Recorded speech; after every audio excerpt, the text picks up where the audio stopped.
मधुबन के बाबा मुरली वाले, आपका क्या कहना, आपका क्या कहना। ओम शांति। 30 दिसंबर 2023। बाबा के महावाक्य। मीठे बच्चे, शुभ कार्य में देरी नहीं करनी है।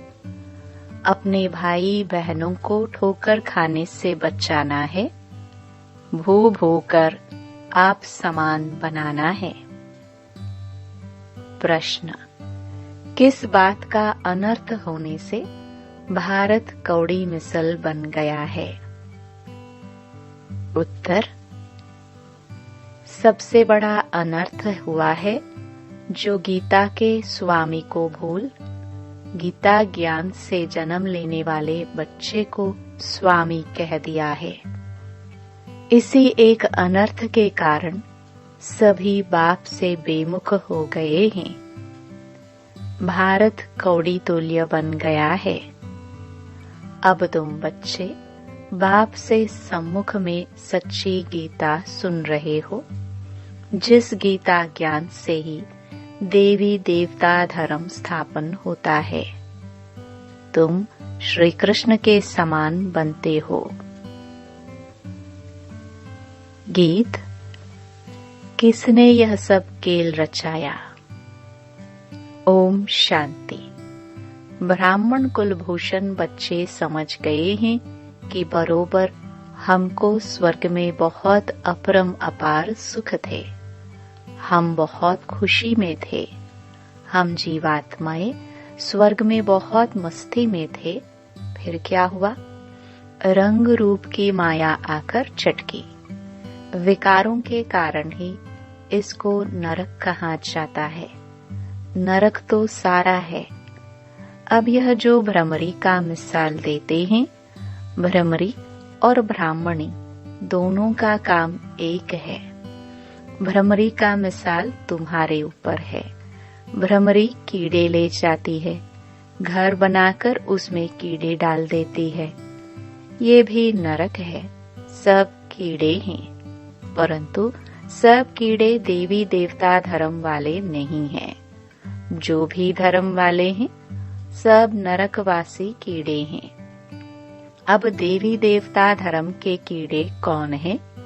यह कैसे पता पड़े कि यह ब्रह्मावंशी ब्राह्मणियां हैं जो बैठ भू भू करती हैं? जो देवता धर्म के होंगे वही ठहर सकेंगे, जो नहीं होंगे ठहरेंगे नहीं। नरकवासी कीड़े तो सभी हैं। सन्यासी भी यही कहते हैं कि नरक का यह सुख कागविष्टा समान है। उनको यह पता नहीं कि स्वर्ग में अथाह सुख है। यहाँ पर 5% सुख है और 95% दुख है। तो इसको कोई स्वर्ग नहीं कहा जाएगा। स्वर्ग में तो दुख की बात नहीं रहती। यहाँ तो अनेक शास्त्र, अनेक धर्म तथा अनेक मतें हो गई हैं। स्वर्ग में तो एक ही अद्वैत देवता मत है, एक ही धर्म है। तो तुम हो ब्राह्मणिया, तुम भू भू करती हो। फिर जो इस धर्म के हैं वह ठहर जाते हैं। अनेक प्रकार के हैं। कोई नेचर को मानते हैं, कोई साइंस को मानते हैं, कोई कहते यह सृष्टि कल्पना मात्र है। ऐसी वार्तालाप यहाँ ही चलता है, सतयुग में नहीं चलती। यह बेहद का बाप प्रजापिता ब्रह्मा के मुख कमल से अपने बच्चों को बैठ समझाते हैं कि तुम मेरे पास थे, अब फिर मेरे पास आना है। इसमें शास्त्रों की तो बात नहीं उठती। क्राइस्ट तथा बुद्ध आते हैं, वह भी आकर सुनाते हैं। उस समय तो शास्त्र का प्रश्न उठ ना सके। क्राइस्ट बाइबल पढ़ता था क्या? बाइबल का प्रश्न ही नहीं उठता। बाप कहते हैं, बच्चे तुम अपनी हालत तो देखो। माया रावण ने तुम्हारी कैसी हालत कर दी है। समझते भी हैं कि हम आसुरी रावण संप्रदाय हैं। रावण को जलाते हैं परंतु जलता नहीं। रावण का जलना बंद कब होगा, यह मनुष्यों को पता नहीं है।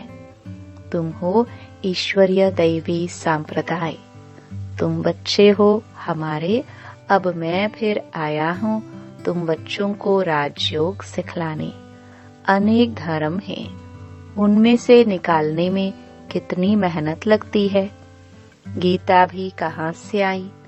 आदि सनातन धर्म जो था उनकी निशानियां कहाँ से निकली, जो फिर ऋषि मुनियों ने बैठ बनाई, जो अब तक सुनते आए हैं।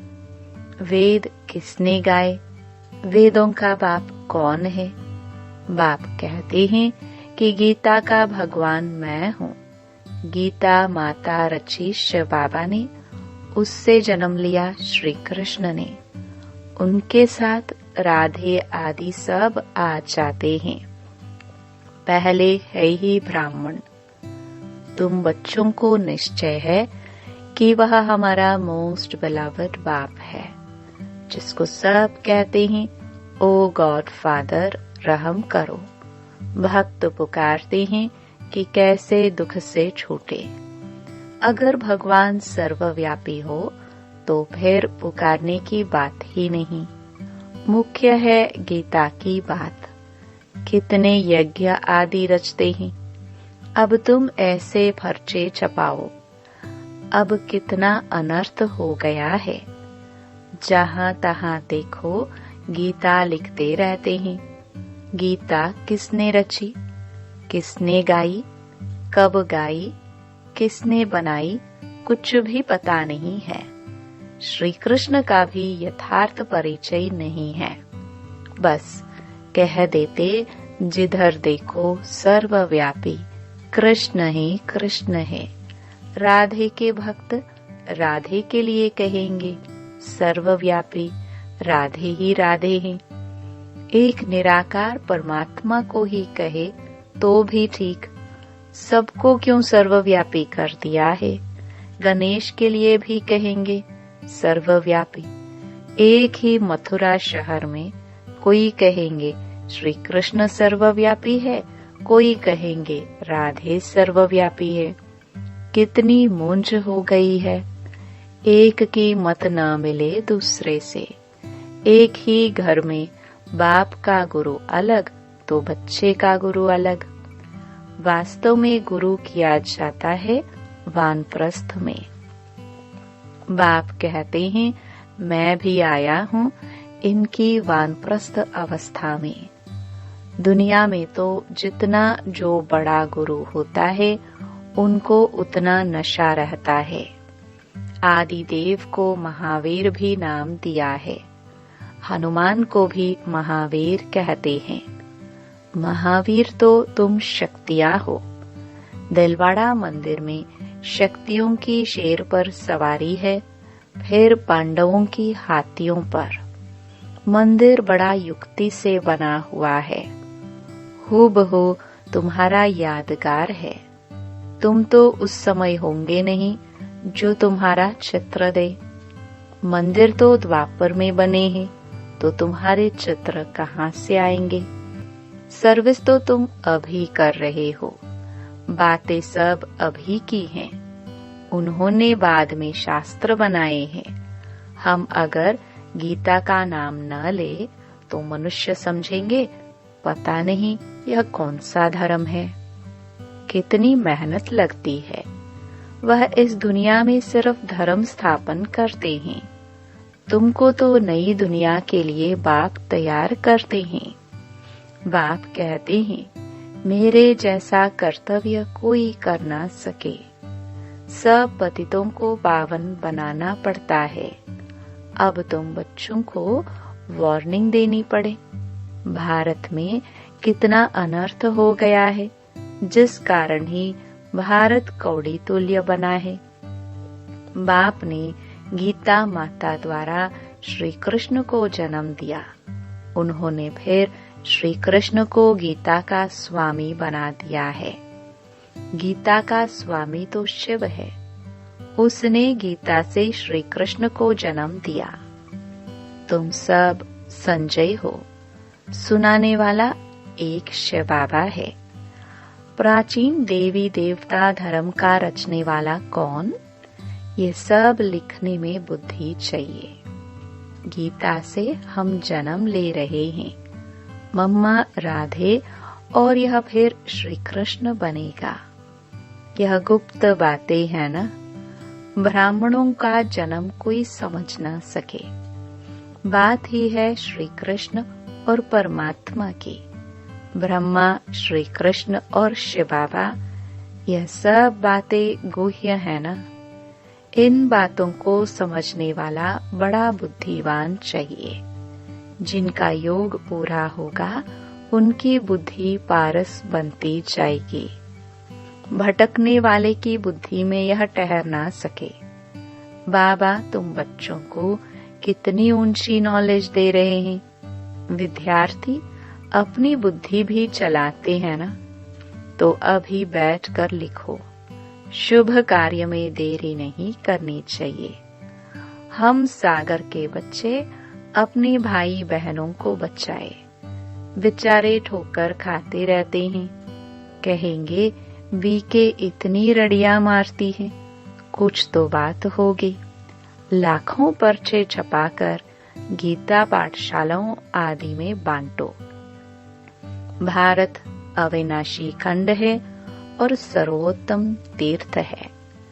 जो बाप सबको सदगति देते हैं, उनके तीर्थ स्थान को गुम कर दिया है, तो फिर उनका नाम निकालना पड़े। फूल चढ़ाने लायक एक शिव ही है, बाकी तो सब व्यर्थ हैं। गीता पाठशालाएं बहुत हैं, तुम वेश बदल कर वहां जाओ। फिर भल समझे यह बीके होंगी। ऐसे प्रश्न कोई पूछ ना सके। अच्छा, तुम समझते हो कि शिव बाबा ब्रह्मा तन से बैठ यह बातें समझाते हैं।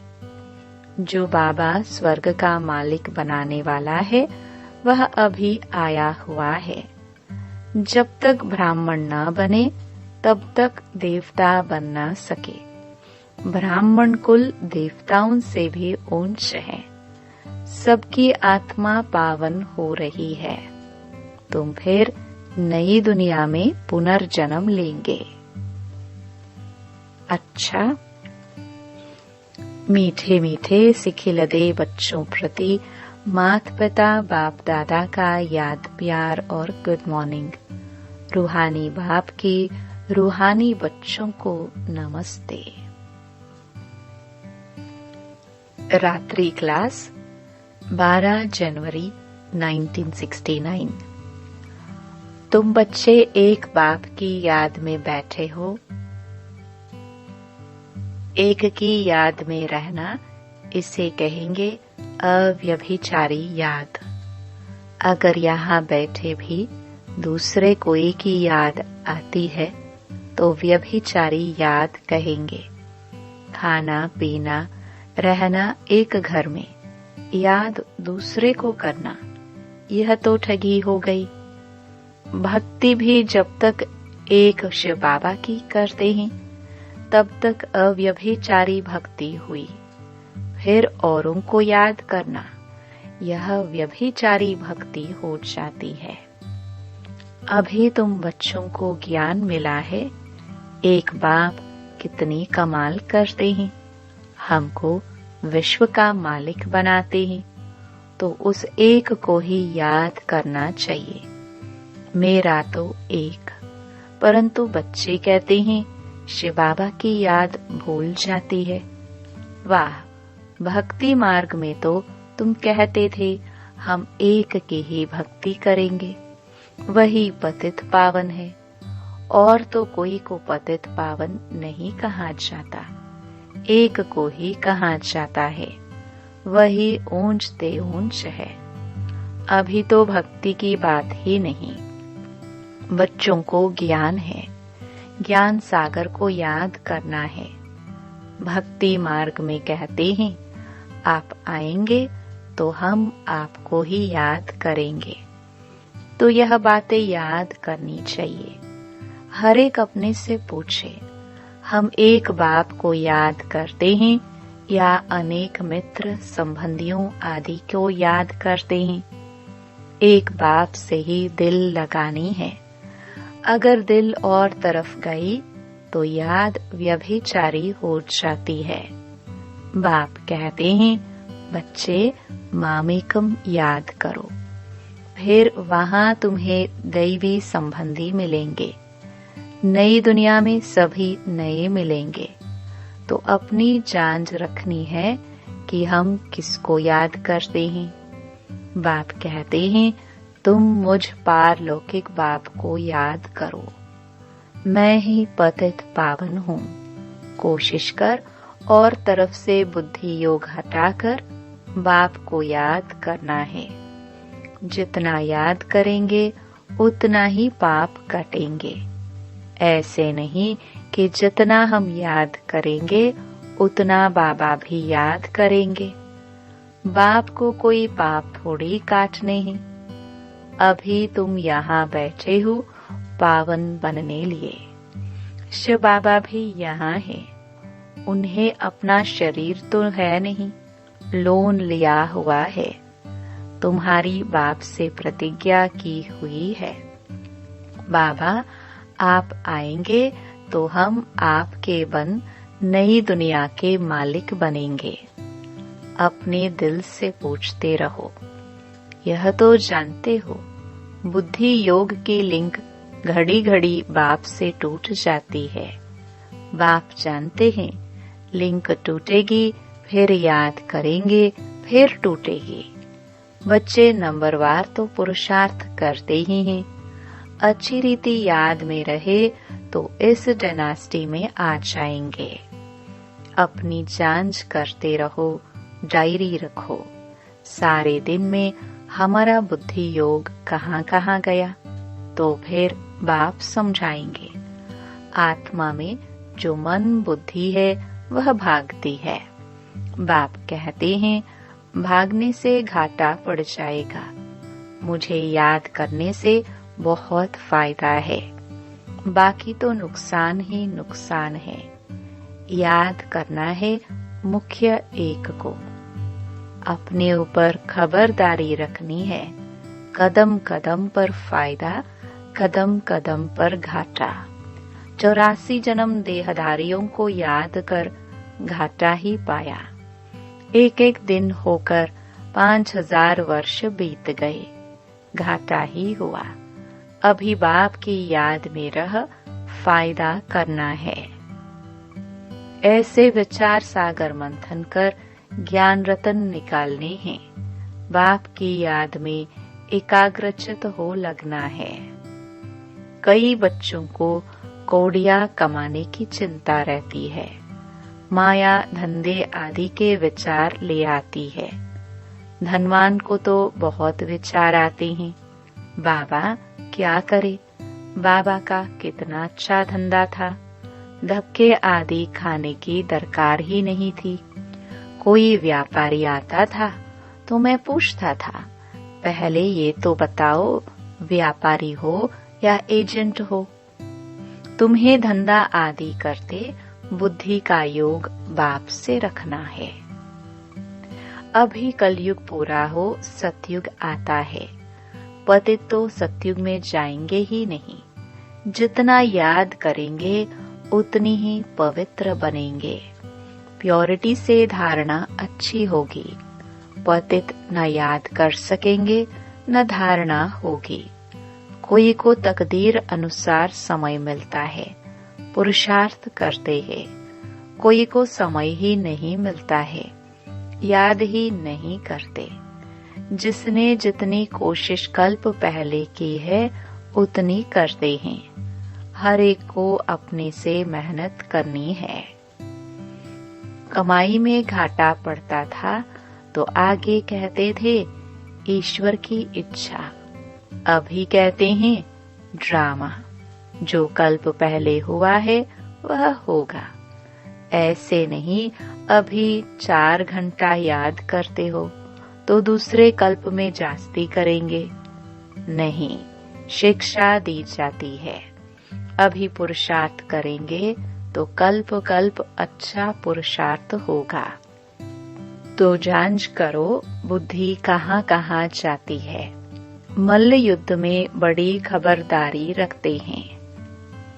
अच्छा, रूहानी बच्चों को रूहानी बाप दादा का याद प्यार, गुड नाइट। धारणा के लिए मुख्य सार। पहला, बुद्धिवान बनने के लिए याद से अपनी बुद्धि को पारस बनाना है। बुद्धि इधर उधर भटकानी नहीं है। बाप जो सुनाते हैं उस पर ही विचार करना है।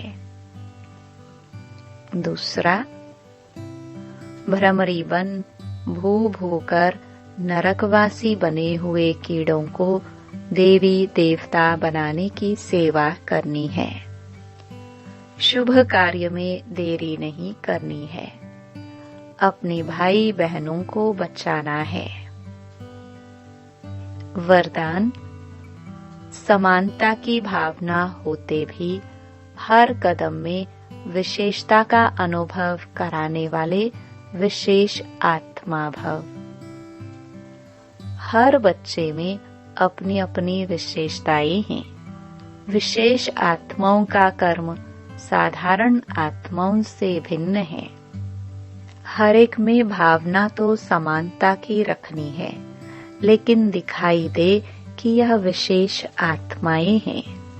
विशेष आत्माएं अर्थात विशेष करने वाली, सिर्फ कहने वाली नहीं। उनसे सबको फीलिंग आएगी कि यह स्नेह के भंडार हैं। हर कदम में, हर नजर में स्नेह अनुभव हो, यही तो विशेषता है। स्लोगन, सृष्टि की कयामत के पहले अपनी कमियों और कमजोरियों की कयामत करो। ओम शांति।